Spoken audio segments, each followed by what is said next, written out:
usakubiza ukungithanda, sakubiza ukungithanda. Manje ngoba uthi angithanda, ikuphi nje kodwa ke wakwenza ukukhombisa ukulalela uthando. Ngoba-ke kwayilona leli gama elithi ngabe walibela ngaba kaze sifikela sikhona kuyimanje. Hhayi mfethu, umusa ukudlala ngami ngenhloso yokuhlukana nami, ngoba izenzo zakho zike zasifakazela ngemi ngomlomo ungakhulumanga. Wena ukhalile ngothando lwami nami ngakunika ngaphandle kokunanaza, kepha wena wakhetha ukudlala ngalo, futhi alukho-ke nje ozongitshela lona engizolizwa, ngoba ngawe ngibonile nami ngithanda. Kodwa sizana, ngoba kuyacaca ukuthi kube kungasho lutho, ngoba ukwenze kwalula ukuhlukana nami. Futhi-ke ungisize, ungasixaki ngami, qhubeka nempilo yakho, nami ngiyathembisa ngeke ngikubangele isidingo. Uye uthi uyangithanda ngoba kima kuyeza umqondo, ngoba nenhliziyo yami uyishima nxabanxeba ingapheshiki.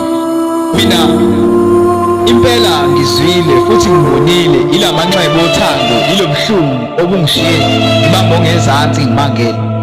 Vele-ke othandweni kunjalo, uze uthole othanda uwe naye umthandayo. Kumele inhliziyo yakho iphuke, lokhu kusho okukhulu othandweni.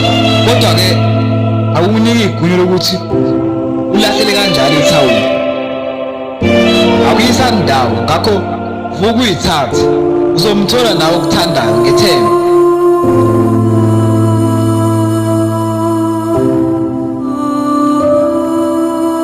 Ngiyazi nethemba mase kunje alisekho.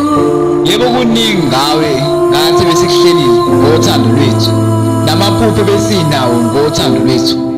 Vele akusasizi ukubambelela kuwo ngoba asevela shaba. Lamaphupho besinawo ngothando lwethu, ngaphambi kokuthatha isinqumo sakho uke wacabanga ukuthi mina ngizosizwa kanjani ngalokho. Kulungile ungangiphenduli, imizwa yami phezu kobulalini benkondlo, bese ngicela ngakho amandla semagameni. Lena-ke imbonga kosobala, masewuthokoze umbhalo.